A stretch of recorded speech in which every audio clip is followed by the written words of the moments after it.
very good friends, Manas Sengupta, whose illustrious background is there on the screen, so I don't have to repeat it. I'm very much remembering his seminal work in creating a brand of preeminence called Ideas, so that you have a context in which Manas would start talking. First of all, ICA, particularly in the last 4 or 5 months, it has been there earlier also, but there have been many other experts who have come in the recent times. Today, in that series, Manas is coming. Next week, we are expecting Dainik Jagran Senior Vice President Manish Gupta. Dainik Jagran is India's #1 circulated newspaper now. In fact, I have the pleasure to even inform, or rather note here, that Dainik Jagran has crossed, which so far, world's #1 circulation was a Japanese paper. It's a Japanese word, I cannot pronounce it very correctly. Yoshihara Sasakuwa, something like that. And the voice of the people, that means the voice of the people. So it was the largest, and Dainik Jagran has just become the largest circulation. So the man who is next to the owners, who is the Senior Vice President Marketing from Bombay, is on a visit to India next week. So we will be hopefully able, I mean, you'll get communication from ICA formally, but we'll be hopefully able to bring him for 3 hours, 2 p.m. to 5 p.m. next Saturday. But this Saturday, we have Manas Sengupta, whose introduction is already there.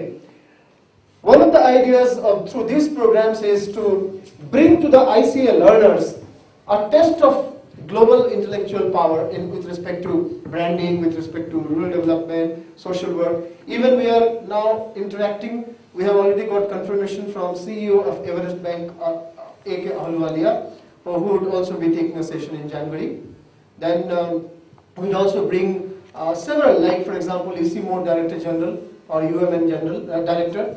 All these country heads, they will also be coming. The National Insurance Country Head, Dr. Pranav Sen, has already confirmed. He would take on insurance marketing and branding. He would take a session.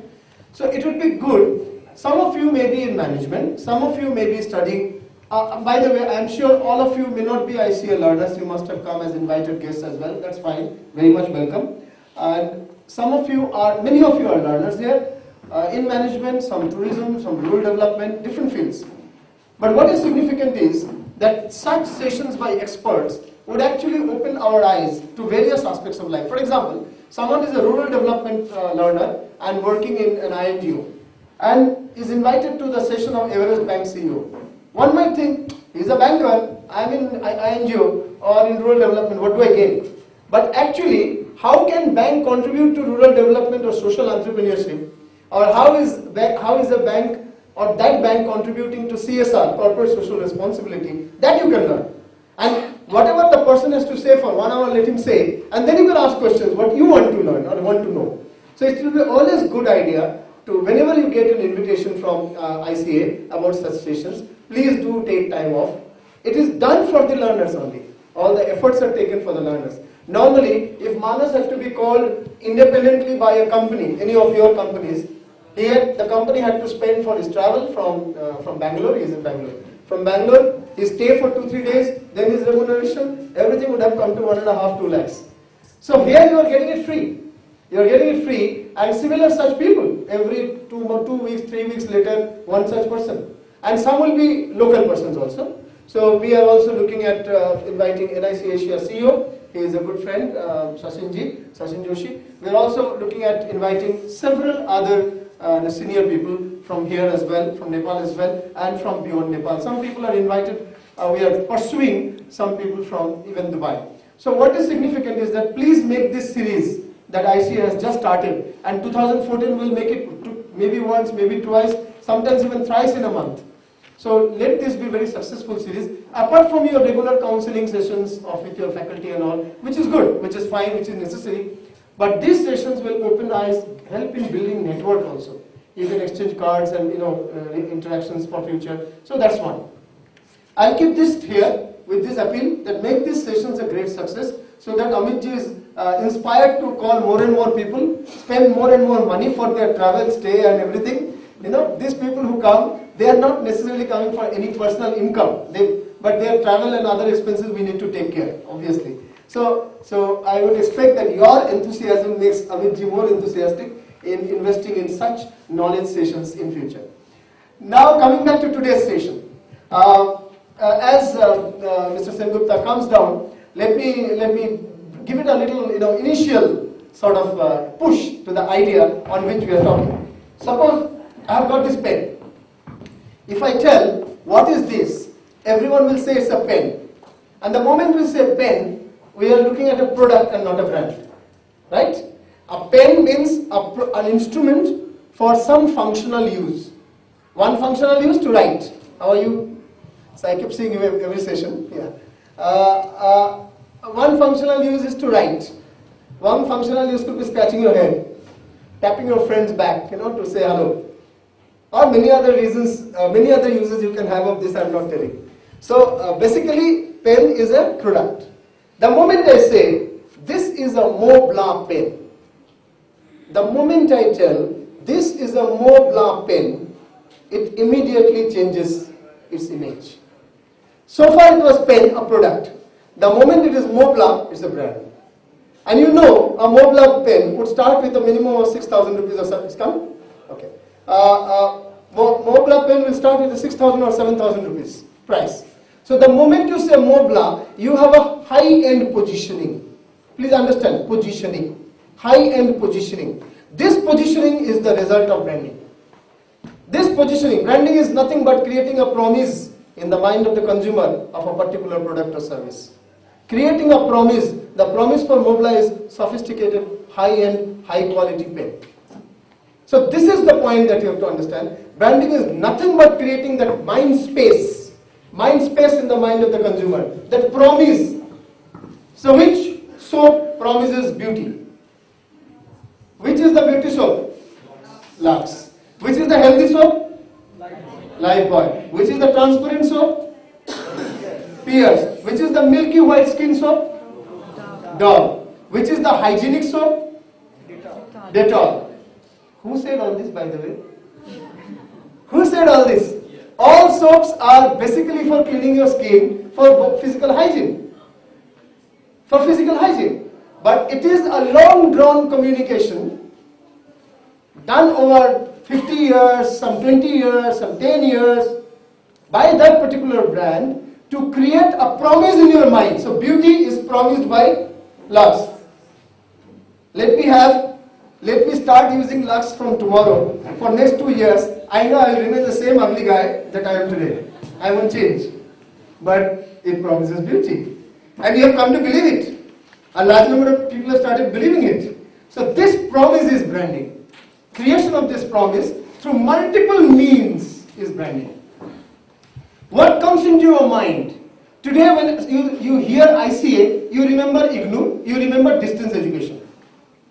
Right? That is the positioning. I would suggest 6 months later, when you remember ICA, you also remember high quality corporate learning, high quality guest learning or for professional learning. I would want that. Okay, distance education is a service we are giving. But the positioning of ICA has to be high quality professional or corporate learning. Now that's positioning. It's significant, it's important to do a clear positioning. Even as a person, as an individual, the positioning has to be strict enough. Suppose a lady who joins business today in Nepal, an MBA lady, let's say, joining business today as an assistant manager or junior manager, whatever. If she wants to be awarded as a best manager in a particular area 10 years down the line, that 10 years planning she can start today. By the right positioning, the right type of organizations to work with, the right type of functions to be involved in, the right type of places to be seen, the right type of platforms to speak, the right type of media to write in. And if she does all this in a planned manner for 10 years, she is a high potential person, candidate for being the best manager award winner 10 or 12 years later. In Hindu religion, 12 verse is a yug, era, yug. So in one yug, from a rookie management training to a best management award winner, this journey can be done. But the planning has to be there. But 99% of us do not plan. We just live the life as we get it. We do not plan the life. We just live the life as is thrust upon us. And that's why, kaise ho? Kat raha hai. We only spend lives, we don't live lives. Ji raha hu nahi bolte. Kat raha hai. So there is a joke in India. how are you, क्या चल रहा है, कैसा चल रहा है, cut जिंदगी cut रही है, खून नहीं निकल रहा है, you know, that's the joke. So the point what I'm trying to say here is that positioning is a clear, conscious communication for a particular brand or service. This positioning can be created through branding, and branding is a part of marketing communication. Marketing, then I hope everyone understands one line difference between marketing and selling. Before you sell is transaction of the product and service versus money. Someone gives you money and you give a product or service. This transaction is sales. But sales is the end of a process called marketing.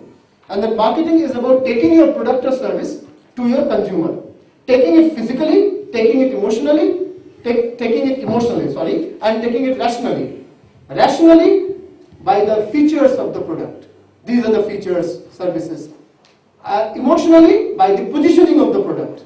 And physically, by taking the product close to the person, through retail shop, through door-to-door campaign or whatever. Now this whole thing that I've just now said, marketing is all about taking your product or service to your consumer physically, emotionally and rationally. When the three things combine, your marketing is done. And then you try to make it top of the mind recall. What toothpaste do you use, sir? Colgate. Top of the mind recall is Colgate. I'm sure he knows about Close-Up also. I'm sure he knows about Pepsodent also. But the TOM, top of mind recall, Tom recall is Colgate. So Colgate has been successful in taking itself physically to him through the retail outlet where he is near his house, through the campaign that it has done, whatever. That campaign can be point of purchase campaign in the shops, danglers and all those things, the way it is put in the shop and all, the retail visual merchandising in the shop. So it can be done in point of purchase communication. It can be done in television communication, radio or television communication. That is called on-air communication, radio and television, on air. It might have been done through cinema, in film promotions. So you get. Remember that one film in Hollywood, one film is there where a courier service or logistics company is promoted. A company, famous Castaway. Very good. Castaway, FedEx. FedEx agent is the hero of Castaway. There is a popular Hindi cinema in which the lady is 35 years and the gentleman is 62 years. The gentleman is 2 years elder to the father of the lady and they fall in love. Which is the film? Chinikam. And it is branding of which company? Which brand? Sugar Free. Exactly. Sugar Free's agency, branding agency in India is Low Lintus. And Low Lintus chairman and national creative director is R. Balkrishnan, or popularly known as R. Balki. And R. Balki is the director of Chinikam and Pa. And R. Balki is the friend of Amitabh Bachchan. Therefore the same hero is in both the films, Pa and Chinikam. Both the films. So, what is the message here? You can take the film route to make your brand. I have just said you can take point of purchase route, like liquor branding is in India not allowed in television, films and all. So officially not allowed, television or newspaper and all. So what do? They do a lot of at your sales point, I mean at the retail outlet branding. So when you enter into a liquor shop in India, there will be huge McDowell branding or huge Kingfisher branding or something, because they can't advertise. So what other things they do? So the Gillette believes that people should not have this sort of stubble or mustache and all, because then they can sell better. So they have started a campaign where they bring the the leading actresses, models and all, and they would like ladies, and they would like to say, I endorse a guy or I like a guy who's many of the insurance services. So online branding is another. I am consciously not going into the depth of the topic because the official speaker is coming in any minute. So I'm just preparing the ground for him. Before Salman Khan speaks, his assistants have to prepare the ground, right? So I'm preparing the ground for him. So, and if this watch in the television branding is a very high-end, sophisticated watch. But in the newspaper advertisement, it is a value for money. बहुत ही rough है, बीवी को मारता है, बच्चों को मारता है, दारू पी के बदमाशी करता है. Then what do you say? Split personality. Similarly, a brand cannot communicate itself differently in different media. So the brand has now that Salman Khan is in, so I have to retire at this point in time. So that's good. Thank you, Manas, for us and everyone. Thank you. Nice to see you after ages. Brand knowledge called brand attitude, brand attitude. brand@of attitude, right? That's the, he will speak, I'm sure, of that online presence, and you can all log on to that online thing, where he keeps updating the content on brand. So every day, whoever wants to know about branding and marketing, something new, can log on to that, go over to that, and something new would be there. Several of my ex-students are already online there. Several of our friends, common friends, are also there. So the introduction of Manas was already there. Come on. Just get it. Okay, he's getting connected. Okay, you are doing the presentation. Yes, okay.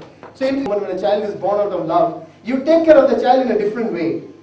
You take care of the child in a very loving way. You would rather be hungry, but let not the child go hungry to bed. You would rather have less clothes, but the child will have a new cloth every festival. So you care the child in a different manner. That's a child of love. And if you have got children just accidentally, or there are 5 children and then there is a 6th child, or there is a huge family and children keep being born every year, if not every 6 months. So then, that way you look at the child would be very different. That will be a child of lust and not of love. Same is the context of brand. How does it affect this brand? Love for brand and lust for brand, and how are they different?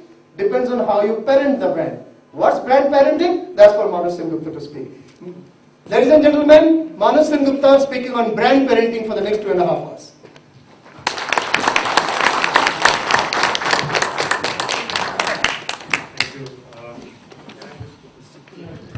Whoever is the last person, please just come in and now close it. And if someone comes also, should not come to the front side, now let them come in the back.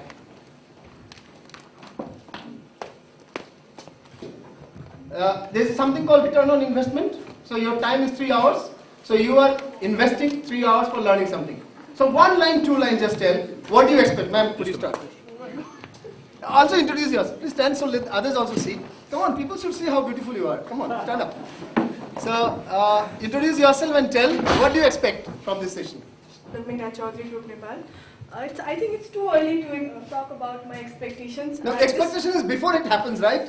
After it has happened, it's review. I would want to make my expectation as delightment, so I think it's much more, I think I'll get to learn much more about brand parenting. That's what I expect at the moment. Learning about brand parenting, that's the easiest way to answer this. This is Vinita Saraf, and I'm teaching in Modern School right now.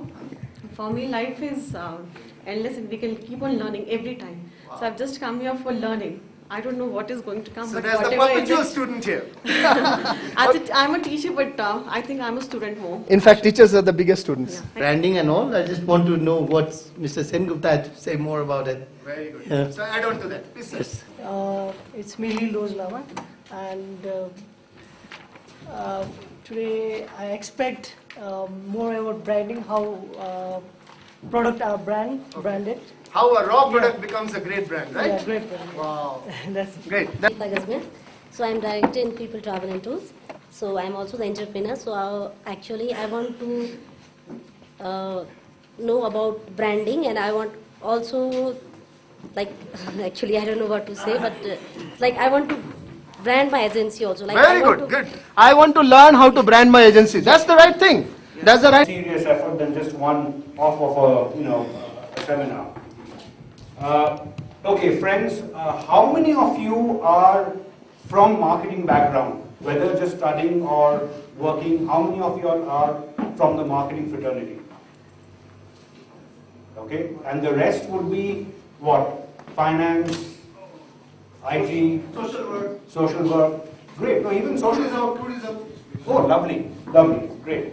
So I'm great. It's a delight to have a very mixed group out here, because what I'm going to place in front of you all, I truly believe that it is not just only for marketing people.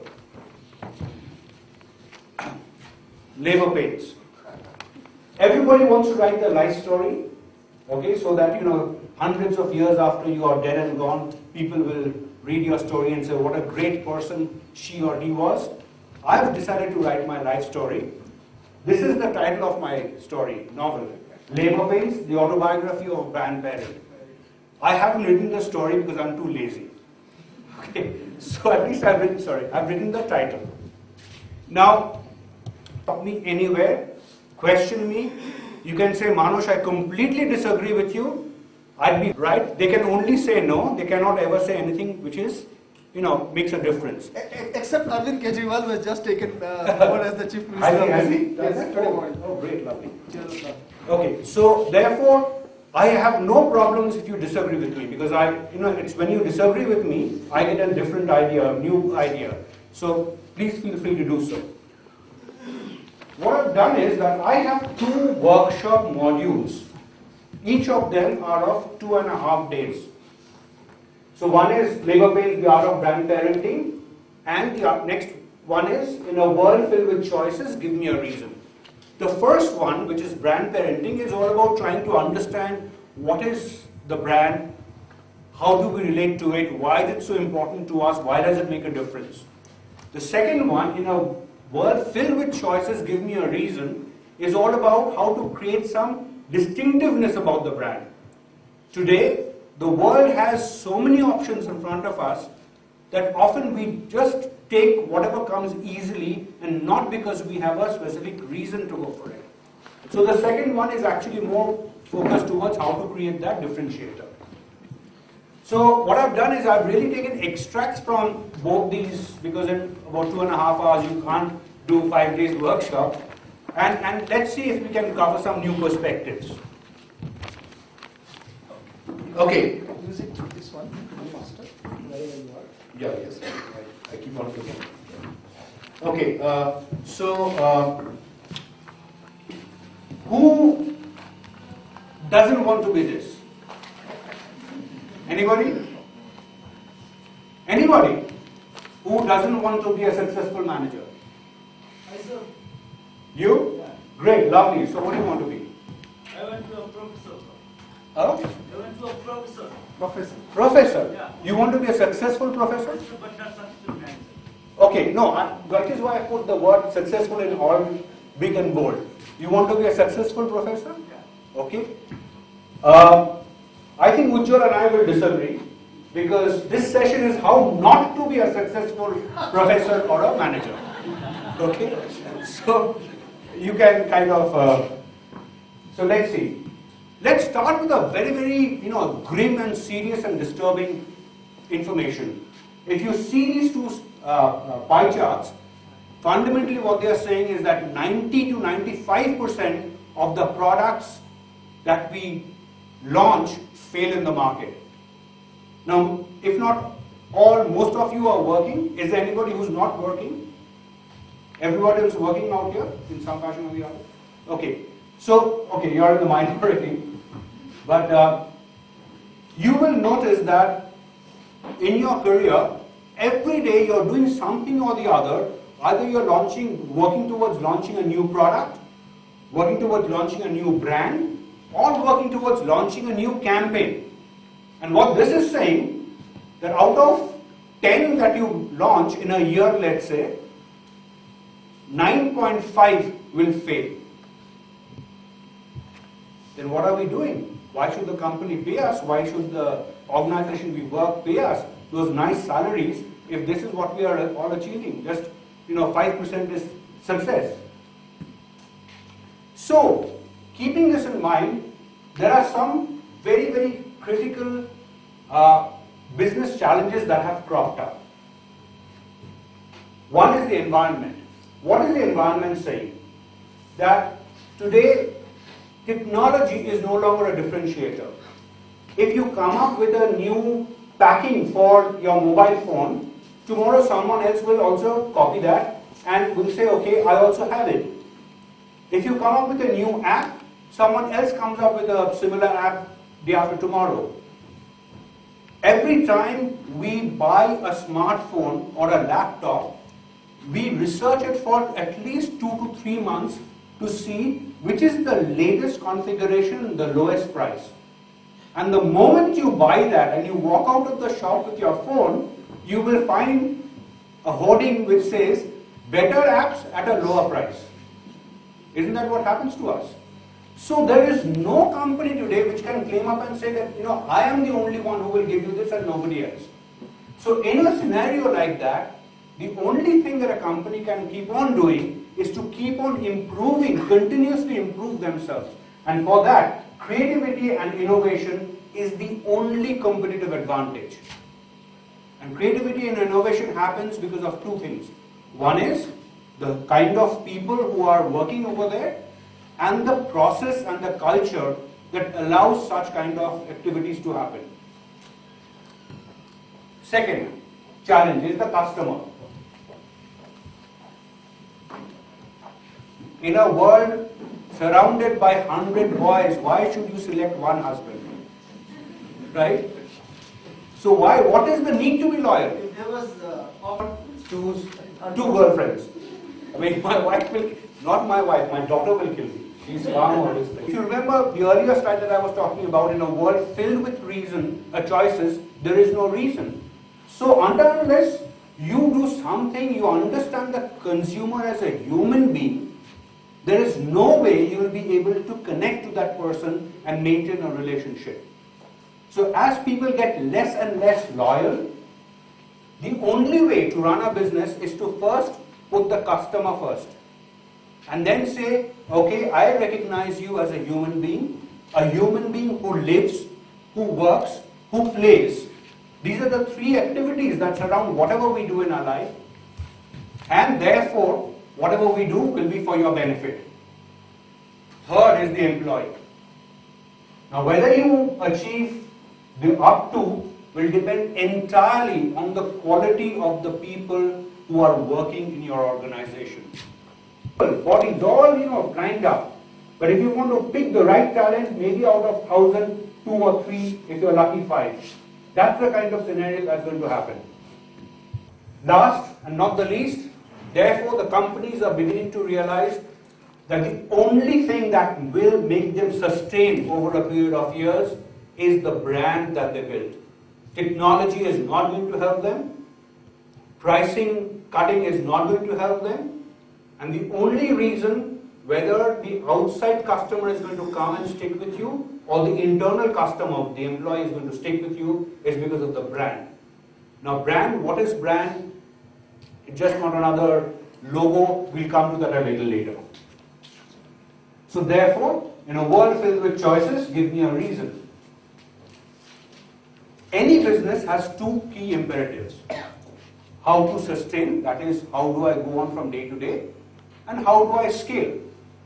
So it's exactly the way we live our life. We think about, okay, today I have to do this, tomorrow I have to do that, etc., etc. And in that process, you are also thinking of, I will do my MBA course for 2 years, and after this I will do that. I will get a better job. After that, I will get married, and after that, maybe 10 years later, I will start my own business. So that's scalability plans. Now, when you're talking about sustainability and scalability, there are two things. One is creating assets and growing assets. And of course, there are number of assets, but we are not going to talk about any other except the brand. That's the only thing I know about. So in a way, what we're going to cover for the next an hour and a half, 2 hours, is going to be issues around the brand. Now, why is the brand so important? And I mean from a financial perspective, from a profit and loss balance sheet perspective. I'm not asking for a marketing definition. The brand is important because the consumer will come, etc., etc. Purely, if anybody from finance over here? Anybody from finance? No. Okay. Sorry, who? Don't be scared. Don't be yeah. scared. You won't ask questions. Okay. Now, so if we had to kind of stand out amongst their decibel levels, then what could we do? So therefore, there were 3 budgets. Now, while I was presenting it to the CXO forum, the CFO was there, the MD was there, the CMO was there. The CFO kept on kind of asking me, but why are we wasting such a lot of money? I said, what do you mean by wasting money? So, no, you spend this money, then what will happen, etc., etc. So, the next few slides that we're going to discuss is really going to provide the answer that I gave him at the end of the day. Why is the brand so important? Point number 1, because it is not just for the customer, it is not the name of the product over here that is written, Apple or Samsung, and the customer comes and buys it. Tomorrow when there is a placement or a job opportunity, let's say if Facebook or Google comes here and says that today is Dasra, I know everybody has a holiday, but we don't have holidays, and I am Google, and I'm going to stand here, and whoever comes for the interview, I will interview them. And I will select 5 people out here. Will all of you be here or no? Is there a South Indian yes or North Indian no? In southern part of India, we say yes and no like this. Okay, so it's very difficult. Now, if I come and say tomorrow is Dasra and Manoshi is here, come and hear my lecture, you look at me incredulously, Sala Pagal Aadmi hai. Right? Now, that is the importance of a brand even to an internal employer. Let me share a story, very interesting story. When I joined Tata's, prior to that for 12 years, I had worked with advertising agencies. So I joined the Tata's, came to Hyderabad, and I was maybe about 3 weeks or 4 weeks old, and I was sitting across the table at the coffee cafeteria and chatting with a colleague of mine. He was from the sales. He had joined the Tatas about 2 or 3 weeks before I had. His name is Suresh. So, during the conversation, Suresh kind of confessed that he had joined the Tatas from his previous job with a lesser salary. If he was earning 100 rupees in his earlier job, he joined the Tatas for 85 rupees. How many of you would do that? More interesting, you would? Why? Okay, good. Why? I'm sure it wasn't the reason that Suresh gave me that. Why? Because it is a good brand, so I can learn from them more. Okay, he's got a very noble reason, learn from them. What happened with Suresh Nakoda? I told him, hello, how can you join for lesser salary? What's your problem? This is Manosh. When I was in my earlier job, my parents were getting a dowry offer only of 5 lakhs. After joining Tata's, I'm getting dowry offer for 25 lakhs. Isn't that a better reason? Now, how many of you will change? Tell me. All the world. No, but we make laugh at it. I mean, I was laughing, I still am laughing. But look at the power of the brand. The customer has nothing to do with it. It's an internal employee. Another thing that happened, when I moved to Hyderabad, I was told by my HR and my admin, when you're going house hunting, don't say you're from the Tata. Because whatever, let's say if it's 2,000 rupees, they will quote you 5,000 rupees. It can also work to your disadvantage. So, the brand is important because it talks to the whole universe of stakeholders. How is a stakeholder different from a shareholder? Shareholder is someone who invests money. A stakeholder is someone who has anything to do with the organization or the community. So today, if let's say cable company is digging up the street to put their cable, the way they do the work, how they do not lessen the inconvenience for you, all these factors, though you may never be using their product or working for them, you are a stakeholder because in some way or the other they are affecting you. Okay.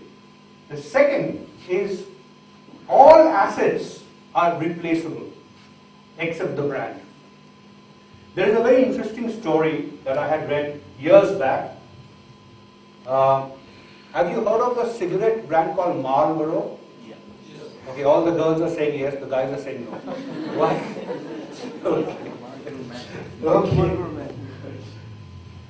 Okay, now Marlboro is an iconic cigarette brand, right? It is manufactured by or marketed by Philip Morris. Now the chairman of Philip Morris apparently one evening went for a party, and their level parties are like, what can happen. And one of his friends came up to him and said, "Hey, Mr. Philip Morris, how are you? I believe your business is doing very well, etc., etc. So why don't you sell me the business?" So Mr. Philip Morris looked at his friend and says, "You want to buy my business?" So he said, "Yes." Okay, takes out a pen and a paper and jots down, let's say raw stock, finished material, real estate, etc., etc., etc., etc., and comes to a figure of, let's say, $5 billion. And he gives the check to his friend. Friend takes it and says, "What? Only 5 billion? I thought it would be 25 billion. Then he looks at the list, item-wise, and he says, "Hello, you listed everything, but you haven't listed Marlboro." The chairman looks at his friend and says, "But my friend, you asked me for my business, not for my brand. Had you asked me for my brand, it would have been 25 billion and not 5 billion.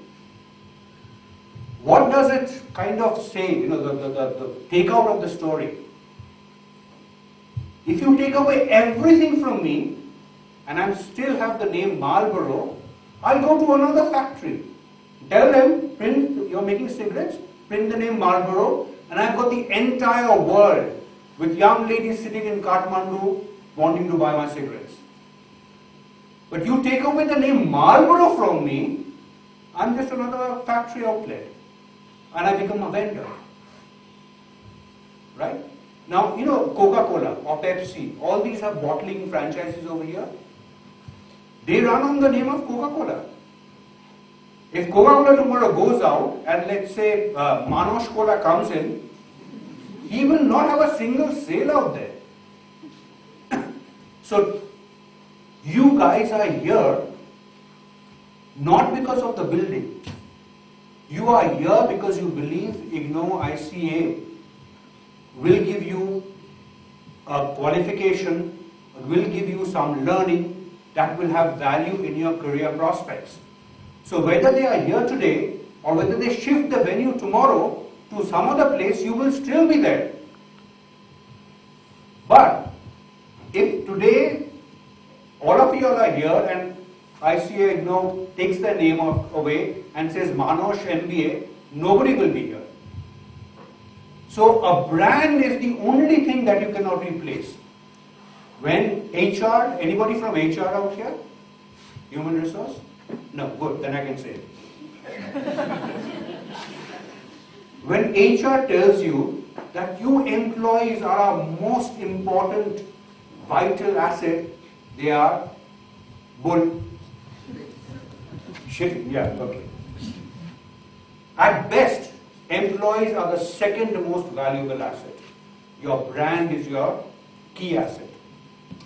So, let's look at this figure. This is a study of the most valuable brands done by a company called Interbrand. There are, I think, about 3 or 4 such studies done by different agencies. I haven't taken all those references for the simple reason, the point that I'm trying to make out here is not to make a comparative between the different studies, but to look at the last column. Okay, let me explain. This is the rank in 2012. These are the brands. It should be actually 2013. I'm so sorry. It should be updated. This is the brand value, $98.32 billion, $93.30 billion, etc., etc. This is the,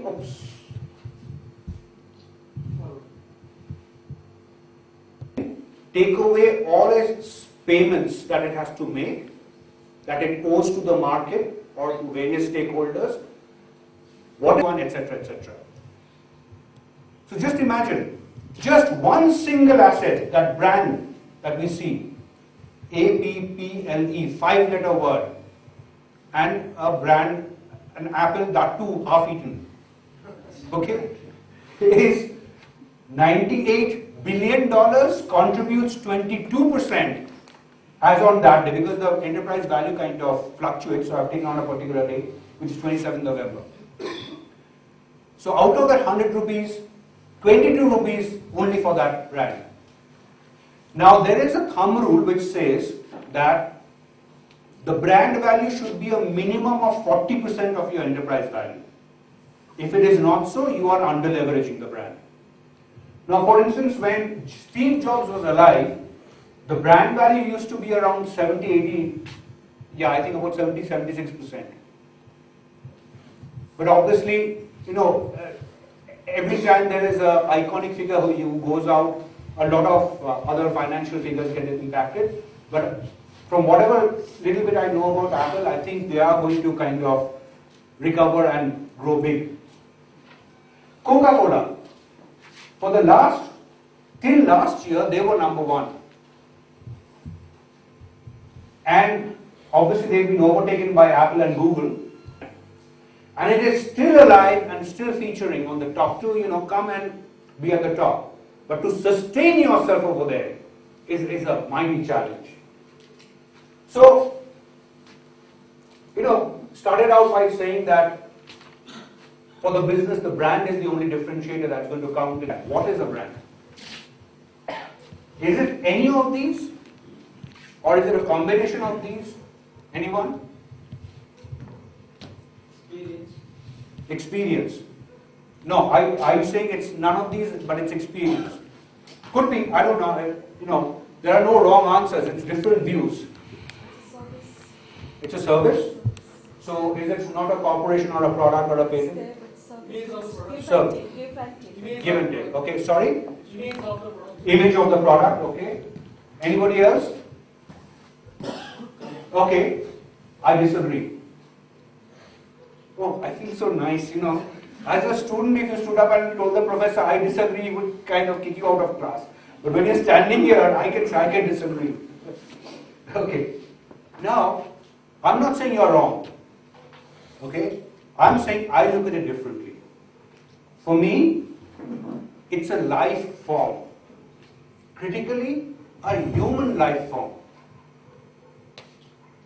And therefore, what Ujjwal was talking about, the philosophy that drives my work, what I do, the way I look at it. For a moment, forget about brand, forget about marketing, forget about business, forget about management. Let's look at ourselves. Who are we? We are human beings. And what is a human being made up of? It's made up of our soul, which is our spirit, which is our values. Then the spirit, our emotions, the way we feel, the spirit of freedom, spirit of sadness, the spirit of liberation, emotions. Then there is a mind through which we think and a body through which we behave. Now all these combined gives us a sense of self-image, which is personality. What is personality? The way I see myself is my personality.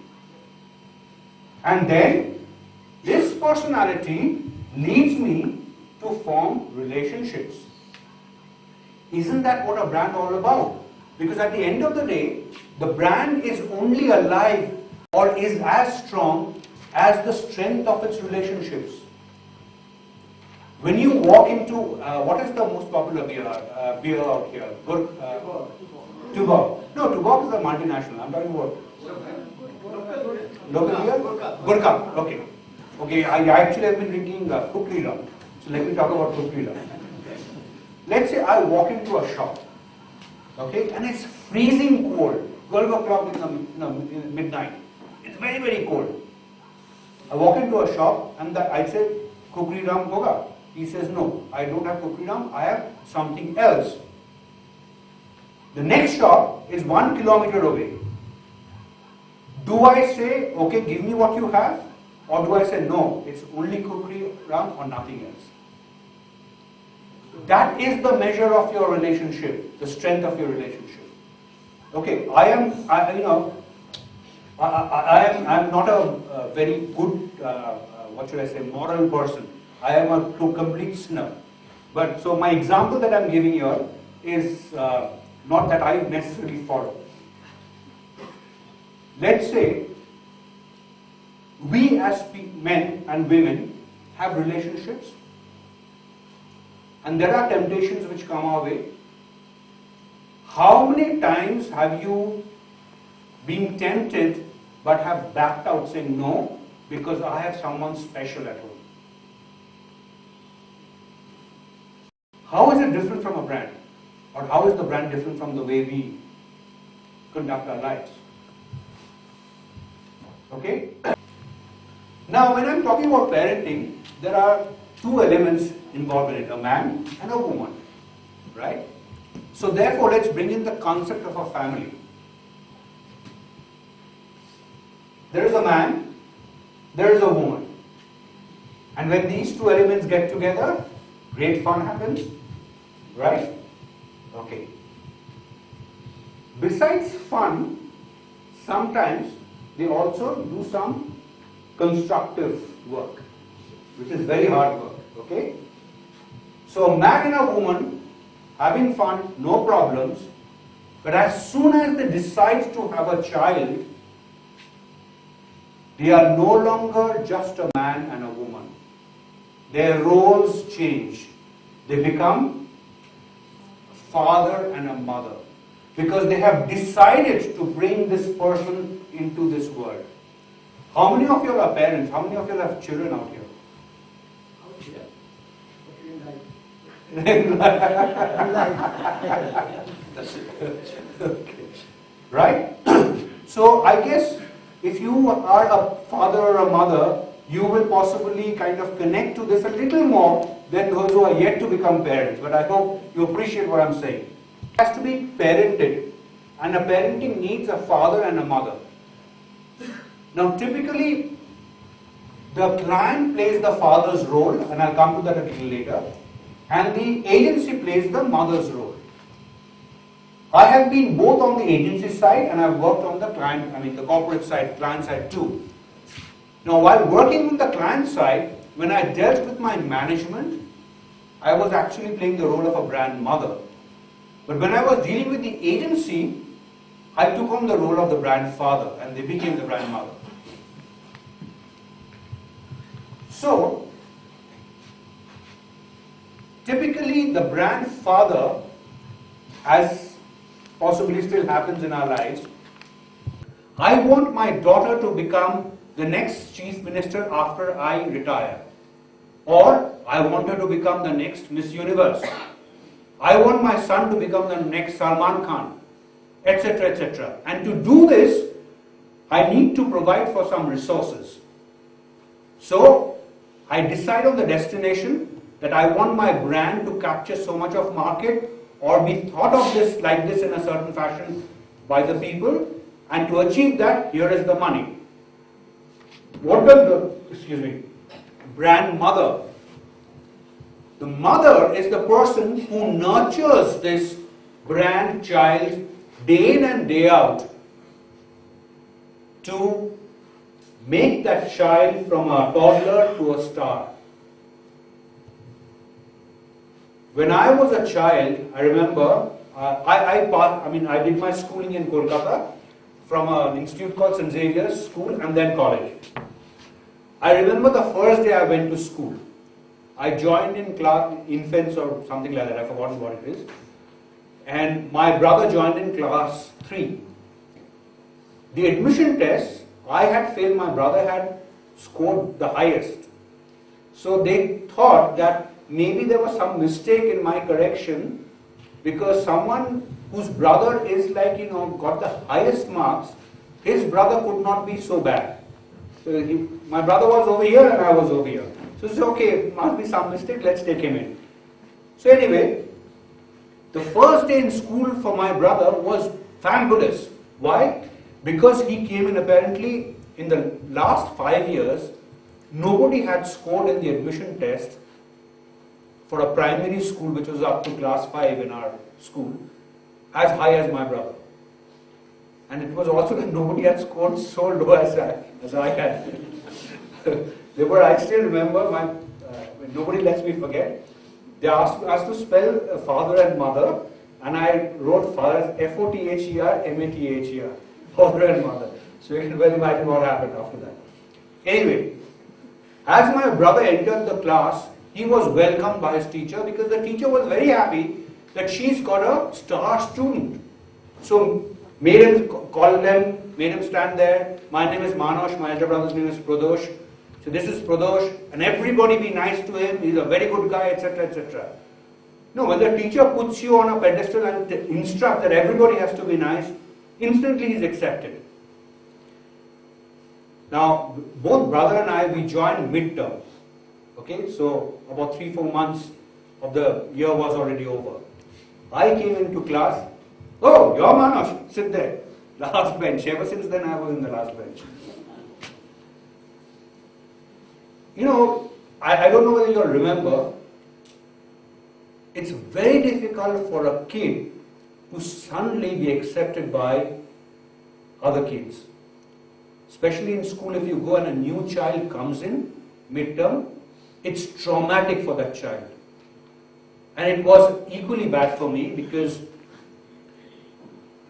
by then everybody knew that I had gotten by default because of my brother, and I spelled mother as M-O-T-H-E-R, no, as an M-A-T-H-E-R.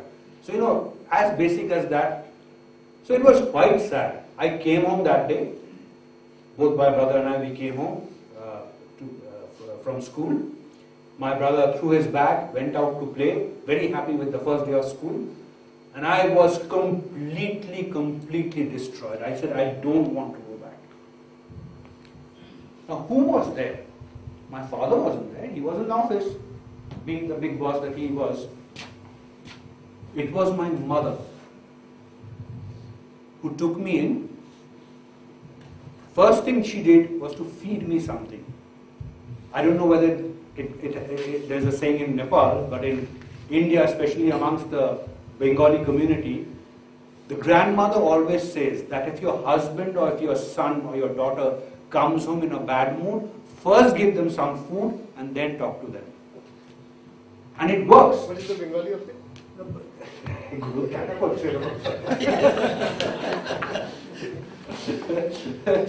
I haven't spoken Bangla for ages actually.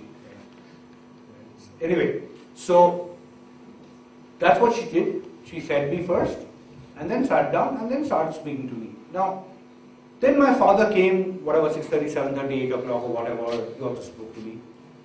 But what I do remember very clearly is the way that my mother nurtured me back to a sense of confidence the next morning.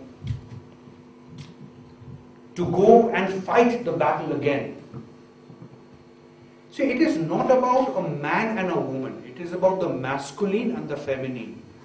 And the criticality of the feminine. We all have that masculine and the feminine in us. And often, because we have to be macho, we crush that feminine. I think what I'm trying to say over here, that please awaken the feminine side aspect of ourselves. Because it doesn't matter whether you're the father or the mother.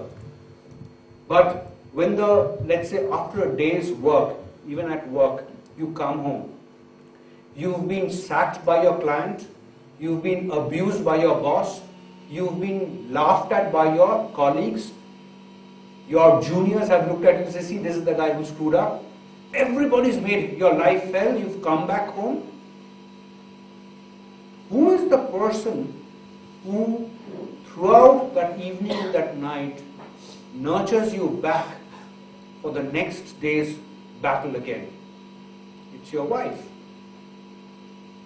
Or if it is your husband, it is the feminine aspect of your husband which is doing that.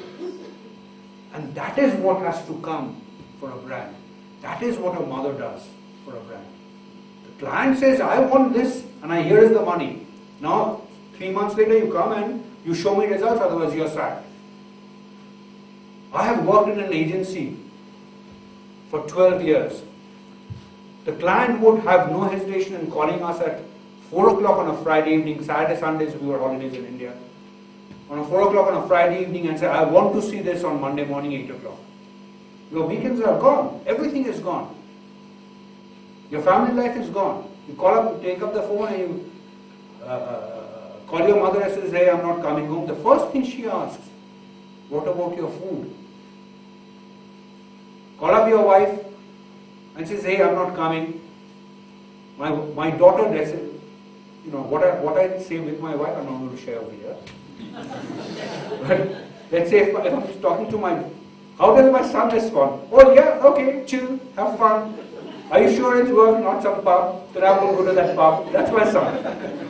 My daughter is, Papa, you're not coming home. Should I send across your sleeping bag in case you want to sleep? These are the things. What about your food? Are you carrying enough money? The son doesn't say all this. Hey, chill, okay, which powder? Okay? Now, so therefore, from a man and a woman who came together to have some fun, and bingo, one day they have a kid. And as Ujjwal was saying, if you have that kid, is it out of love or is it out of love? He's already given you the context, so I'm not going to kind of belabor the point. But if it is out of love, then what a promise that child has. What a promise that your brand has. So therefore, when I started out by saying manager or professor, those are designations, you know. It's not about your designation, it's about your role.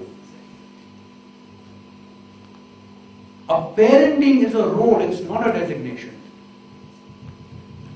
Tomorrow what will happen is that you will go into a meeting, and I've seen this so many times in my life, that a big meeting is happening, and all the senior guys, what they do ever since the advent of the smartphone, they keep their phone under the table.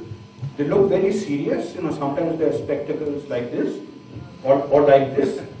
Those are the fashion these days, to look serious. And they'll be sending jokes and, you know, whatever, SMSs to one another. Okay, so it's all going within that. And this poor guy standing here, she is making a presentation of her life. She's worked for 3 nights without going home. Then there is one another person who's a junior most guy possibly in the room, suddenly makes a point. Says that, look, can it be so? Or, you know, I think something has been missed out. And everybody, okay, carry on, don't waste time. 10 minutes. Maximum 10 minutes later, one of the senior VPs pulls up his specs like this and says, yes, you know what, I have considered and deliberated, and I think, and says exactly the same thing that bloody junior guy had said, but says it with a lot of marketing and management jargons. And everybody says, wow, see, that's why he's the president. And that junior guy says, but you know, it was my idea. Nobody listens to him. But that is part of life, it happens. What is important for the junior person to understand is that she or he made a difference. That she has it in her. And therefore, tomorrow she will also become the vice president. But she will become the vice president because of her capability, not because she's stealing some junior guy's thoughts. And that is what should give her this thing, that I have a role to play. I may be a management trainee, I may be a junior or an assistant brand manager. But the role that I am playing is far more important, far more significant, far more valuable than that running vice president who's actually sending SMSs and stealing my thoughts. Okay? So, let's play a game. Okay, we don't have time for games, but I'll park this idea, see if you can play at a later stage. Yeah, okay. Now these are all various punctuation marks and symbols. Okay, now each one has a meaning. Can you identify with one? Now, let me give you the context of this. In college, you know, I had 5% attendance in class and 150% attendance in the canteen. Now canteen, there was a lovely wooden table, green table, and there was a bench this side and a bench that side, and the girls used to sit that side and the boys used to sit that side, and we used to hold their hands, and there was a book called Linda Goodman. I don't know, are you all familiar with it over here? Huh? You are, the ladies are, great. Linda Goodman, you know, you have to always carry that, otherwise no girl comes to you. So love signs, etc., you would refer to it, and then talk to her. One day I realized that everybody is doing the same thing. So why should she, again, in a world filled with choices, give me a reason? So why should any girl come to me? There were better looking guys than me, taller, stronger, handsome, rich or whatever, could sing better. I was a bloody good for nothing. So why should anybody come to me? So I decided I must do something else. So I made up a story. What is the story? The story is about my life. What is life about? Life is a journey that seeks answers to questions, right?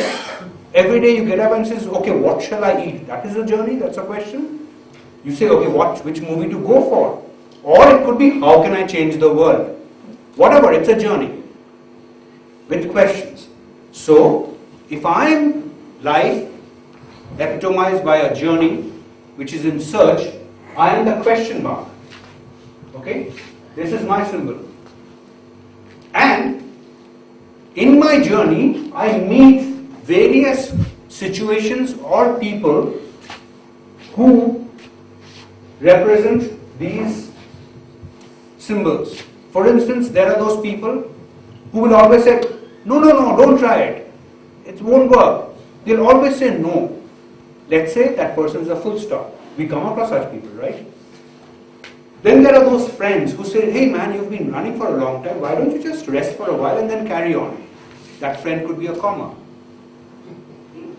Then there are those people, let's say, who says, who act like your friend, but when you need their help, they just put up their finger and you fall. And they say, you fell down. I will put that. That could be a hyphen mark. You slide over. Then there is, let's say, semicolon. This one. Now this, what does a semicolon say? When you have a lot of things to say, it puts a break and says, I haven't finished. I have something more to say. Right? Now, for instance, I was working for an NGO based out of Pune, who are into focus towards helping out suicide survivors. Suicide victims are those who have already gone, so you can't help them.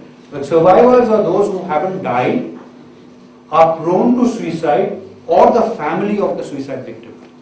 So they are focused towards that. Now, while we were kind of looking at, how can they look at themselves, how can they present themselves, etc., I actually suggested this. Because when they go to a suicide-prone individual, that is what they have to kind of make them understand. That you have so much more to say, so much more to do. So don't stop life. So it's a semicolon. You're tired, take a break. Go out. Spend about 5 days in the wilderness all by yourself. Rediscover yourself, come back. So questions, and the answer that we are seeking has to be this. Otherwise, somewhere it has not worked out. So, can you all find a symbol that you think relates to you? And if you say that I am a question mark, what I offer to you, if you interact with me, if you have a relationship with me, what I can promise you is that it will be a series of wow moments. Because I am very adventurous by nature, and therefore together we will discover. Or you could say, I am a percentage. Why percentage? Percentage is always incremental. So therefore, if you journey with me, if you partner with me, your experience will be greater than. Am I making sense, or have I lost you? Huh?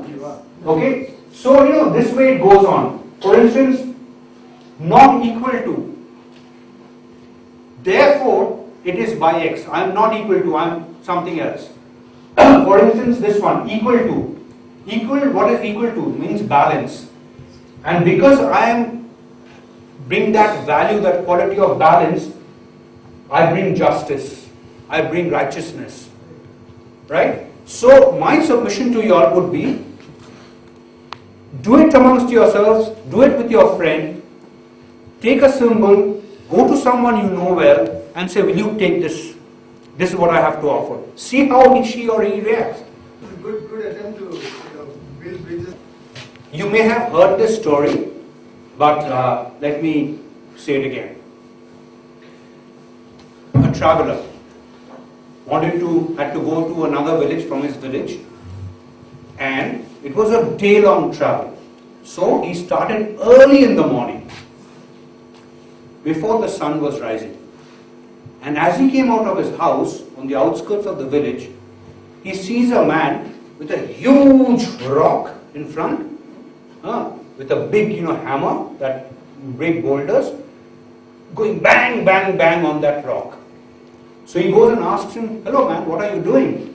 And that worker looks at him and says, "Can't you see I'm breaking this stone?" So he says, "Okay." The man continues his journey. In the afternoon, when he stops for lunch, he sees another man doing the same thing. And he calls out, "Hey old friend, what are you doing in this blazing sun? Everybody's taking rest under the shade, but why are you still working?" That man shouts back at him, "Can't you see, my friend? I am shaping a stone." Continues with his journey. In the evening, as he reaches his village that he was kind of traveling to, the sun is setting, and it is Godhuli. Do you know what Godhuli is? Great, lovely. Twilight. No, it's different. Just before 12. Yeah. Godhuli, you know how the name comes about Godhuli? The cows, yes. Yeah, absolutely. And therefore it creates a very, very romantic kind of haze in front of you through which the sunlight comes in. And this Godhuli mood has been used very extensively in the Krishna Leela, kind of literature. So through that Godhuli dusks, he sees another man doing exactly the same thing with a huge boulder in front and with a hatora or a hammer going dum, dum, dum. He goes up to this man and says, "Hello my friend, even the cattle have come home, the bird has become quiet. What are you doing working so late?" That man looks up into the traveler's eyes with a lovely smile, wipes the sweat from his brow, and he says, "I am out with this, how not to be a successful manager, but an excellent leader." When you recognize your role, that no, I am not a prime minister, I am here to guide my country, my society, my community, my people. Because as a prime minister, you can do it for 10,000 people. As Manush, I can do it only for 10 people. But it's important. Okay, now let's come to the next bit. What is critical about the brand, very important about the brand, is the most important things in life are unseen, untouched. Let's look at our lives. There is a lovely book called The Little Prince. It's a very thin, short book, and I would urge all of you all to read it because it's a lovely fairy tale. It's very, very easy to read, and within about 45 minutes to an hour maximum, you will finish that book.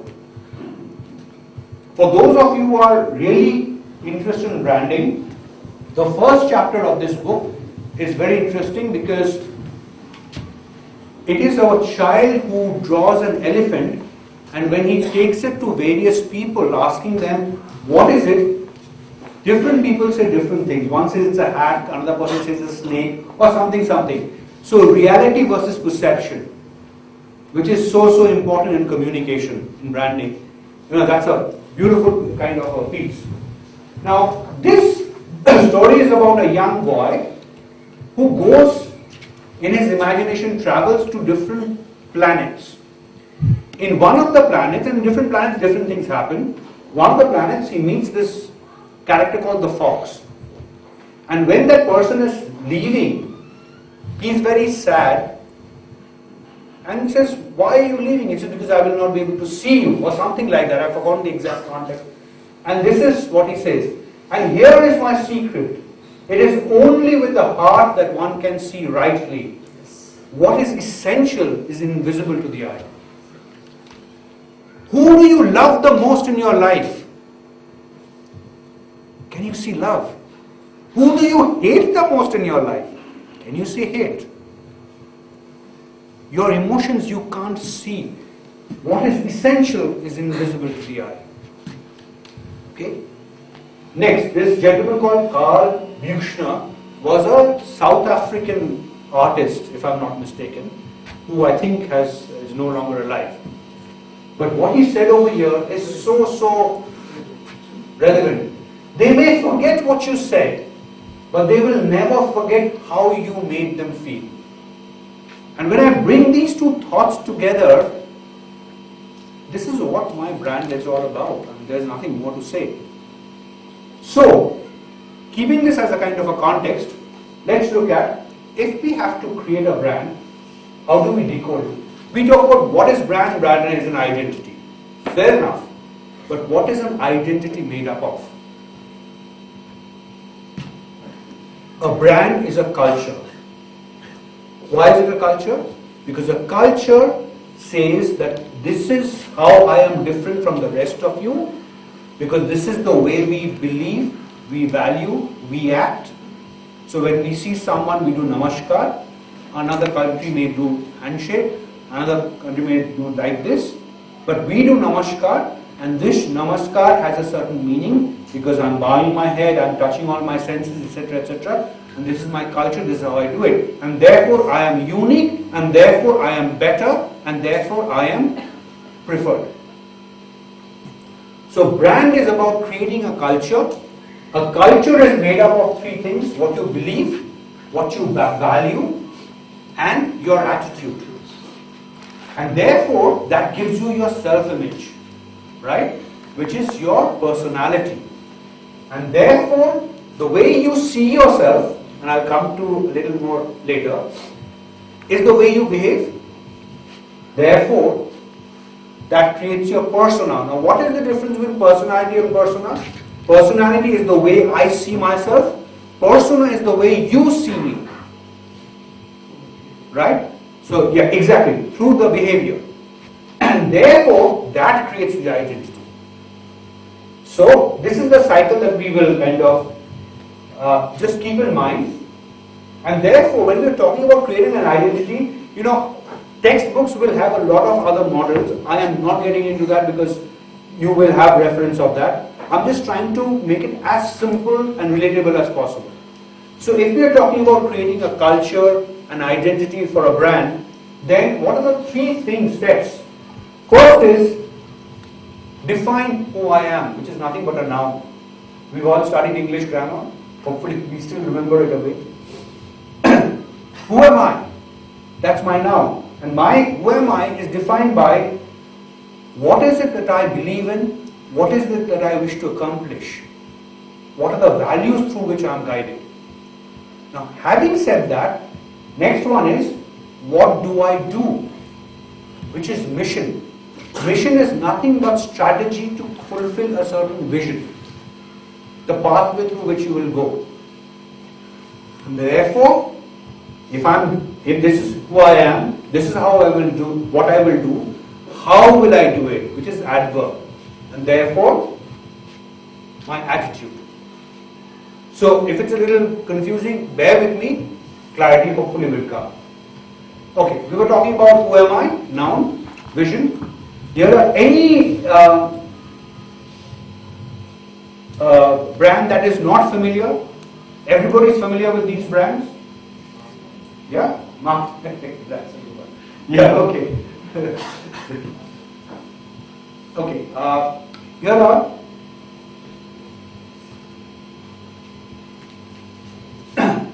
you know, when you go to their websites, you will find that they have a vision statement. Now, vision statements are normally 3 to 4, 5 sentences long, and nobody remembers those. So, good brands, strong brands, what they do is, they take what they have said in that statement, that paragraph, and they convert it into a kind of a credo, which captures the philosophy of the brand. Let me give you two of my personal favorites. Disney, make people happy. Have we all seen some Disney movie or something? Okay. When they say that we are about making people happy, do I need to say anything? Anybody who, let's say, works at Disney, they know what they have to do. that whatever work I do has to make people happy. Anybody who goes to see a Disney movie or goes to see to visit a Disney park or whatever, they know that I am doing this because I will come out happy. Unlike, let's say, other reality kind of movies where I might come out and because everybody's died at the end. Disney never dies.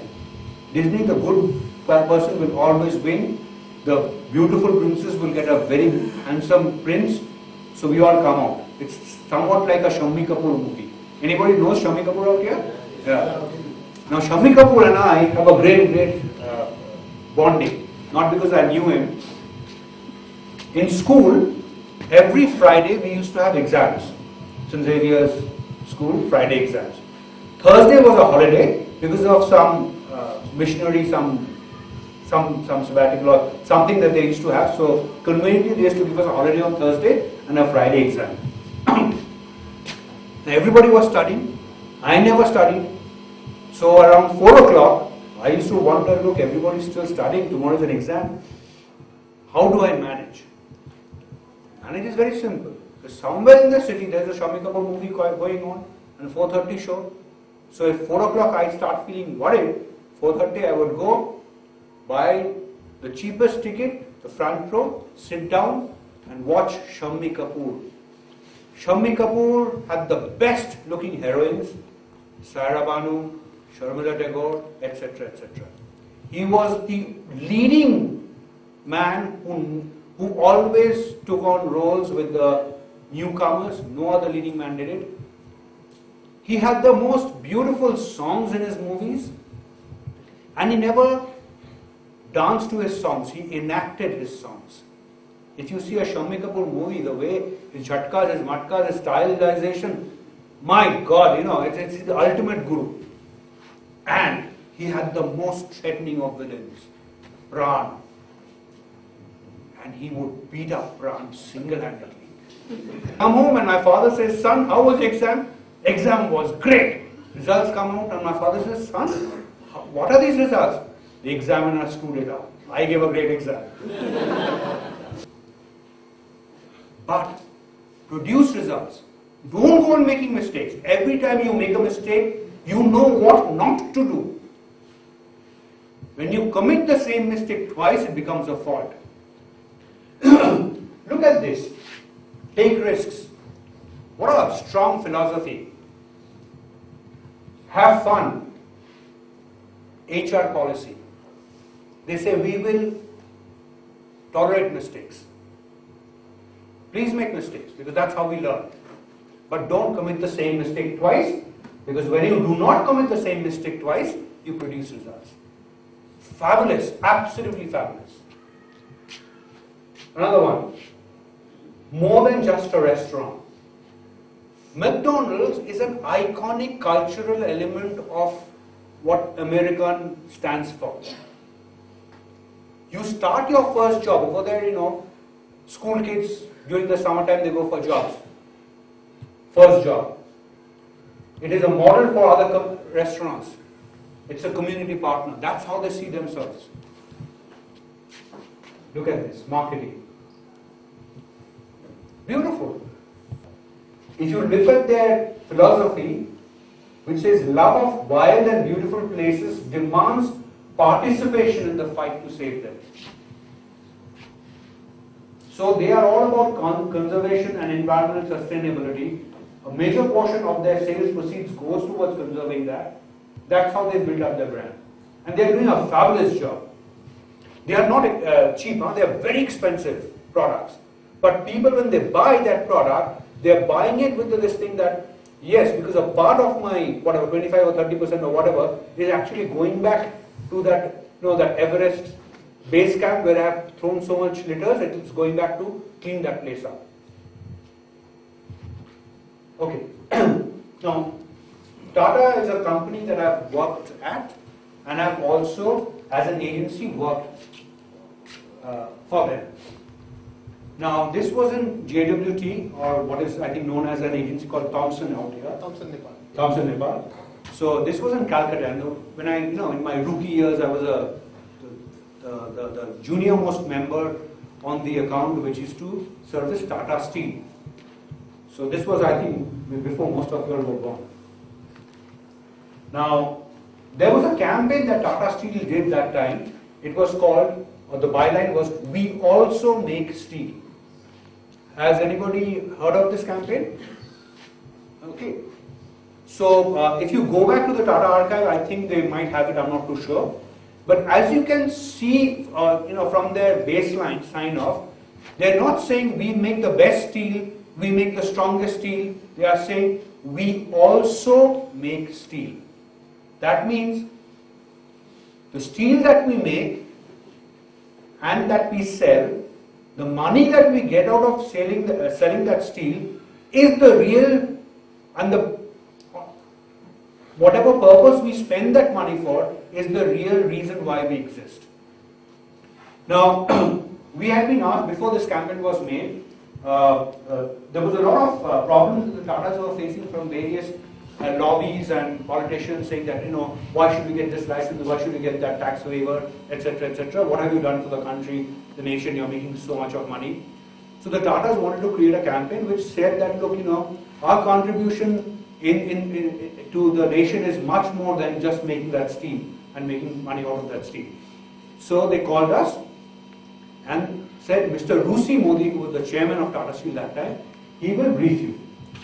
So obviously when Rusi Modi, the chairman of Tata Steel, calls you, you put on all your ties and suits and everything and shave and go there right from the senior most person, my VP general manager, down to me, the junior most guy, and sitting there waiting.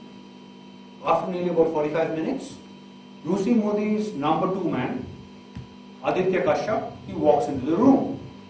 And he says, guys, I'm sorry, Mr. Modi is tied up in a very important meeting. So I will give you the brief. Mr. Modi has sent his brief through me. So as soon as he said that, we opened our legal pads, took out a pen, pencil, etc., all ready to write down the big brief that he would give us. So he says, are you guys ready? So we say, yes, Mr. Kashyap. He looks at all of us like this and says, the brief is, we also make steel. And he walked out of the room. And, we are sitting there, I said, he'll come back and give us the brief. And after about, God knows, maybe 5 minutes, 10 minutes, maybe 1 hour, I don't know. So what? That was the brief. Now look at the clarity of it all. It could have been also termed as a G-string, I guess. But the clarity of it all, the focused listening of it all, he just said that and he walked out. And the entire campaign that flowed out later on was from that thought. 2 things happened over here. One was after about 2 weeks of rigorous work, the creative head came back and says, boss, I think we'll go with the slogan that the client has given as a brief, we can't better this thought. You can't say anything better than we also make steel. He said it all. So we'll go with this slogan. Second thing was that because I was a junior most guy, I was asked to do all the dirty research. And I was reading up a lot about the Tatas, how they founded, etc., etc. The grand old founder man, Tata, the old man Tata, he got his team together one day and landed up at where Jamshedpur is today. That time it was a complete jungle, forest area, with some tribals here, there, everywhere. So his team got down and they ran here, there, everywhere and came back towards the evening to report back to Mr. Tata saying that, Mr. Tata, I found the perfect place where I'm going to build my factory. Another person said, oh, I found the perfect place where I'm going to lay the rail track so that the train can come in and load the materials. Another person said, I know where to create the godown. Another person said, I know where to create the administrative block, etc., etc. So old man Tata bangs the table and says, stop, stop. Where will you plant the trees? So everybody looks at each other and says, look, I don't know whether you're familiar, but Tatas are a community of Parsis. Parsis is a community in India. Okay? Says Parsis are supposed to be mad, but this bloody Tata has gone completely raving lunatic. Where will you plant the trees in the middle of a forest? So, but where, everywhere there are trees. What trees do you want us to plant? He says, to build all that you're saying, you will cut down this forest? Say yes. After you build the plant, what will happen? So, people will come and work here and run the plant. So where will you bring the people from? Why will you bring them from Calcutta, from Delhi, from Bombay, from this place, from that place? From around the world they will come because this is going to be a world-class plant. So why would someone who stays in Delhi, Bombay or Calcutta give up that life over there, come and stay in the middle of a forest because you have built a plant? And even if they come, will they stay beyond 6 months? They will go back. If you want them to stay, first think about the people who are going to come and work here. A bhabhi, a sister, etc., etc., etc. And on top of that, she was very actively involved with some Rotary Alliance movement, etc. And she's giving a typical example that she has an urgent delivery of some cake or whatever she used to make confectionery, and she's got caught in the traffic. She'll be late by about half an hour to her delivery, and because of that half an hour, her child, daughter or someone in school will be stranded, and nobody is going to go and pick her up, and she's going to get hyper because she's in just maybe some class 1 or something like that. She's going to get completely hyper. And she's looking for a payphone on the road to stop so that she can call up her husband and say, can you please send the driver to pick him up? And can you, since you're in the office, can you also call up the teacher to say that, you will be late? And talk to the daughter, say that she shouldn't get scared. Now, while she's traveling down, these are the thoughts that are going in her mind, and she's saying, I've had 3 near accidents because my mind is not on the traffic.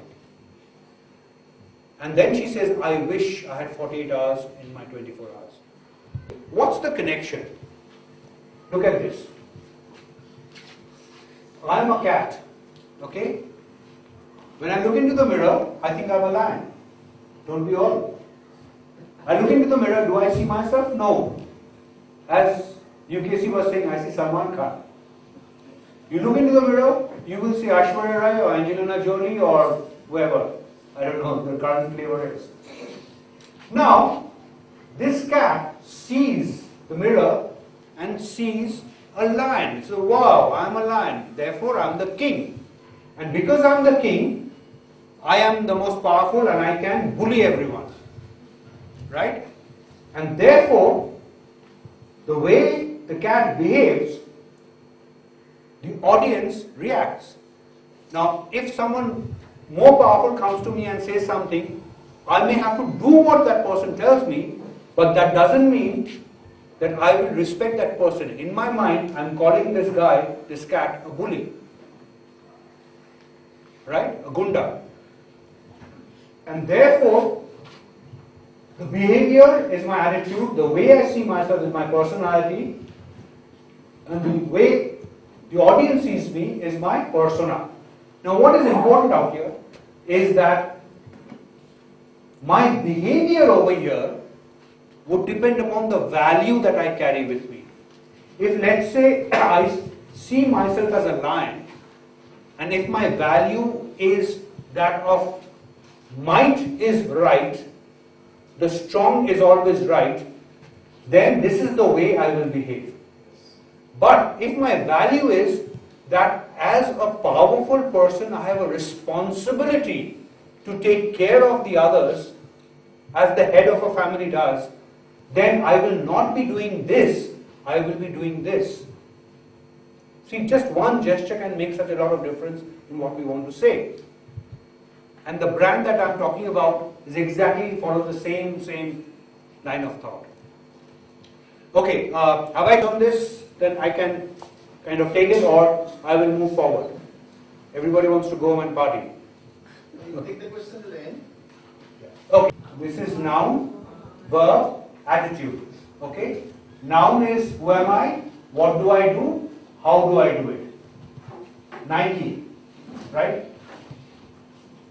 Nike is a trainer. The way a coach will do will always be encouraging, exhorting. Will say, I know you can do 1 more push-up. I know you can run 5 more kilometers. You have it in you. That's the way they do it. They won't say, if you can't do it, you're no good. A good coach will never do that. The coach will always inspire you. We all love Santa Claus. Though we know it doesn't exist, but I'd like to close my eyes while my wife is putting the present over there and say, the Santa's come. We all love it. Therefore, it's all the festivals. The Dasara festival comes, the Baisakh festival comes, whatever other festivals that you all have here comes. And you feel so nice and warm because you know something that belongs to you, you know what to do, you know that there will be cheer and there will be spreading of happiness. That's what Coca-Cola is about. Pepsi, the other side. If Coca-Cola is about let's take everyone together and spread happiness, Pepsi says no, you guys are different. Already Buddhas. We are the new generation. He's always partying. It's always like a boys' night out. Whenever you see him, he's having a juice. And he will always entertain you. But his style, his attitude is a little edgy. Okay, let me share some very beautiful this thing. Again, on your own time, can you create one noun, verb and attitude for yourself? Okay, let me read this. I love reading this a lot. You do not have to be your mother unless she is who you want to be. You do not have to be your mother's mother or your mother's mother's mother. You may inherit their chins or their hips or their eyes, but you are not destined to become the woman who came before you. You are not destined to live their lives. So, if you inherit something, inherit their strength. If you inherit something, inherit their resilience. Because the only person you are destined to become is the person you decide to be. I did not write this. Huh? It's much beyond. But can you tell me, take a guess, wild guess, where would I have got this from? Wild guess. I don't know whether you remember because it was a long time back, so you will not talk about it. The Bible or whatever, or Tagore or whoever, what's the name of your, let's say, the most respected author? Literature? Sorry? No, writer. Okay. Do you think this could have been his words? Believe you me, you'll never guess where I got this from. Mother Teresa. Because when you are working, typically what happens is that, there are very, very bad moments when everything has gone wrong. You think you're going to be sacked or you've been ridiculed or whatever. And your confidence, your self-identity is completely gone. I used to come back to my desk, sit down and just look at this and read it about 4 to 5 times. Believe you me, by the 4th, if not definitely the 5th time, I would kind of get back my confidence and say, look, 2 things. I believe in what I do and I give it my best. I don't give a damn what others think. Because I'm not the person they decide me to be. I'm the person I decide to be. It's worked fabulously in my life. It may be from Nike, etc. The second thing is, nowhere have they used the line, just do it. Lines will keep on changing. But what they stand for, he's a coach, challenging you to become your own person, and in a very encouraging way, in a very positive way. Now that's what Nike is about, and that's why it's such an iconic brand. There's another one from Richard Branson, this thing, very funny. Once, on a flight which was going through a great turbulence, a passenger called up the air hostess and says, can't the captain do something about the turbulence? And this is what the air hostess replied. Richard Branson has lots of contacts and influence with some very important people, but unfortunately, Mother Nature isn't one of them just yet. Lovely, right? But then you look at it. Virgin entertains, but edgy. It could have become actually offensive, huh? But she did. Now, also, what is important is that to recruit the right kind of people. In America, I've forgotten which airport, US. Even in our airports, we have these kind of a steel this thing where you put your hand back to see whether it fits in, so that it can go in as a cabin bag. So every airline has, and there's a huge notice, as per rule number so and so, by order of management, etc., etc. If it doesn't fit in, it will be taken here, it will be taken there. All those things which nobody reads. What did Virgin have?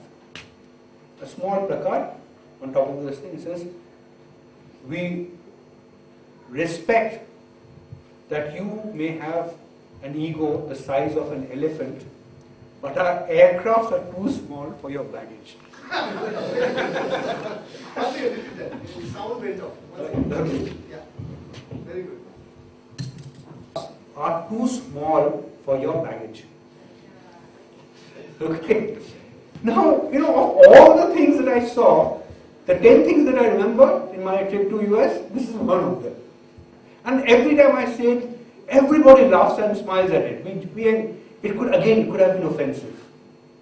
That the size of an elephant, your ego, etc., etc. But no, everybody likes it, and that is this thing. So the edginess is what everybody entertains. There are so many other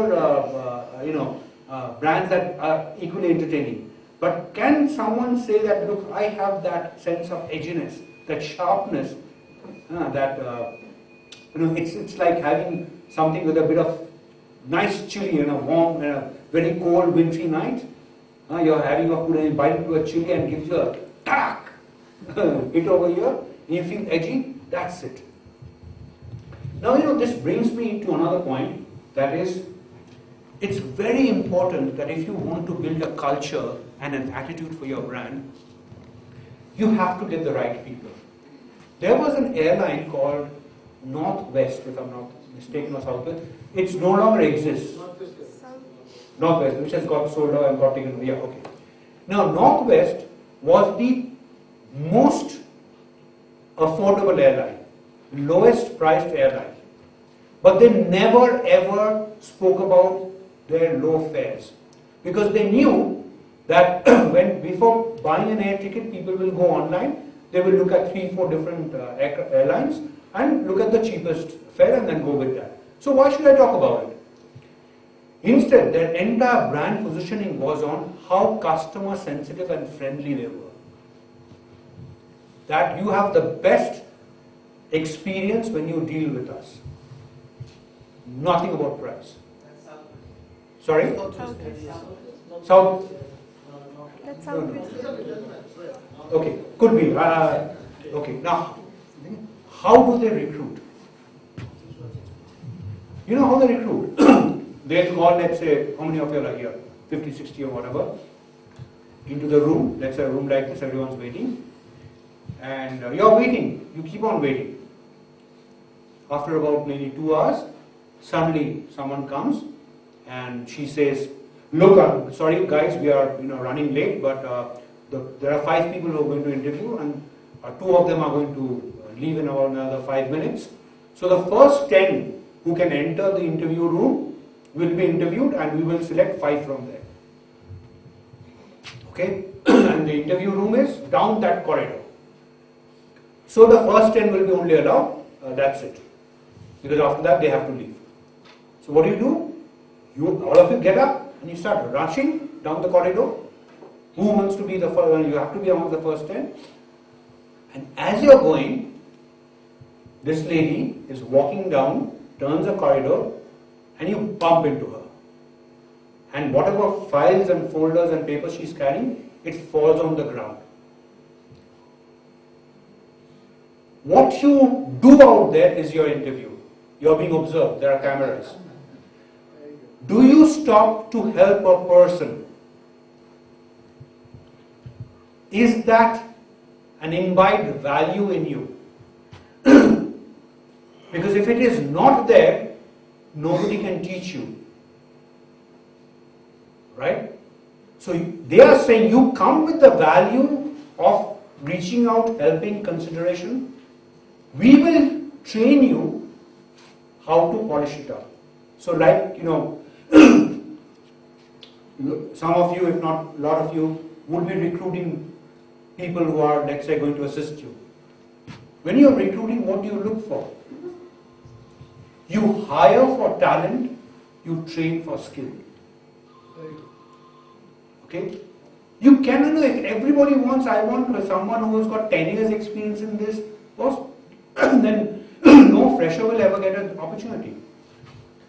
So get someone who you believe has a certain value, a certain perspective, and then train that person in skills. Skills takes what, 2 months, 3 months, depending upon the complexity of the skill, maximum 1 year. And then after that, but what will a person with skill do if that person has no talent? Because a mochi or a darzi will never become a designer. But a designer knows how to stitch, tailor. Okay, another one. Women are always right. The first time a girl said no because I wanted to be amazing, I must have been 10 or 11 years old, and this girl started screaming, "No, I am right, I am always right." Everybody came, and my parents, my uncle, everybody came and gave me one thing: "How dare you upset this poor little girl?" Nobody understood that she was just screaming because she knew. So after that I realized, girls are always right. Guys, never argue with a woman. Huh? Every day, before going to school and before going to bed, I would talk to my kids. My daughter was that time, maybe 5-6 years old? Oh no, actually younger, maybe, or whatever, it doesn't matter. So one night I called her and she's complaining about her mother and that, Mama won't let me do this, Mama won't let me do that. So Papa, you scold, I'll give the phone to Mama, you scold her. So I'm a responsible good father. So I said, no, what Mama says is right, you must listen to Mama. Don't do this, don't give her a hard time. See, Papa's not there, she's having a very hard time. She heard me out. She says, Papa, if you don't scold Mama, I will not let you love me anymore. Okay, now where does this come from? About 3-4 months earlier, when they were in Hyderabad, they had come down. Something or the other happened, and she turned around and said, "I don't love you," to both my wife and I. So we turned around and said, "It's okay. You don't want to love us? That's okay. Don't love us. But we will love you. You can't stop that.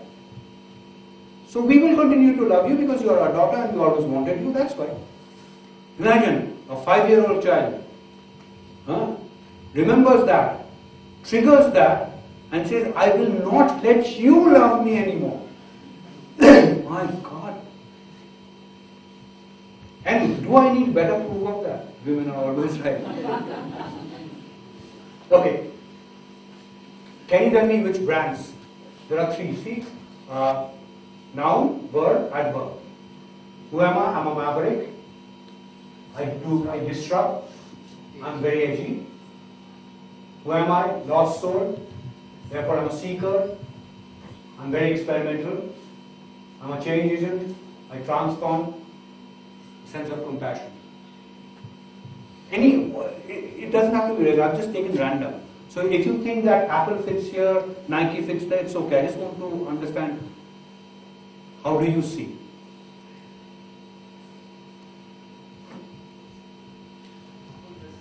Sorry for the first? Well, I don't need them all.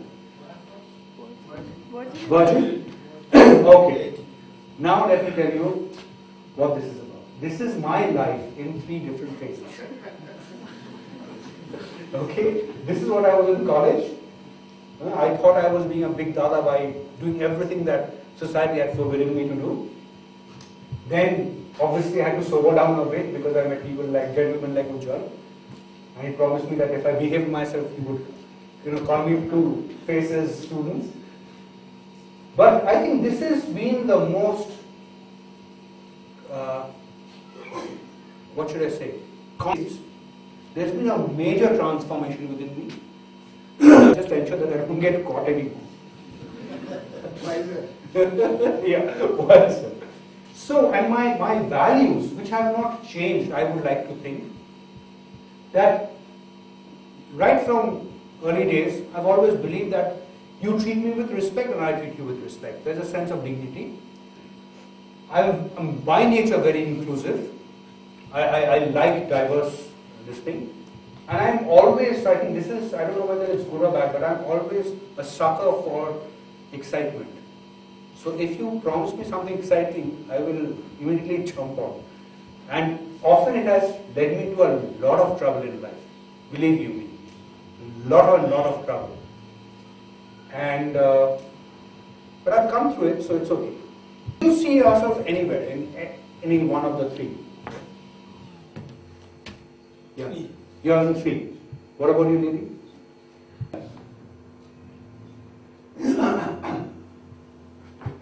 When you're wooing a lady, say strawberry lips, hey, that guy was absolutely, no, this thing over strawberries. Buried in strawberries.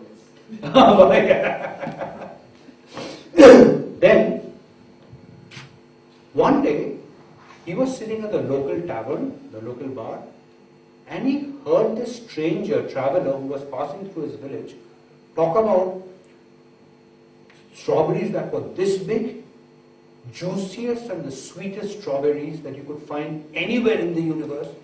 That was a day's journey from the village. So this man got very excited. He says, wow, tomorrow morning I will start early and I will reach there. So by the time I reached the strawberry field, the day would have gone and someone would have taken all the strawberries.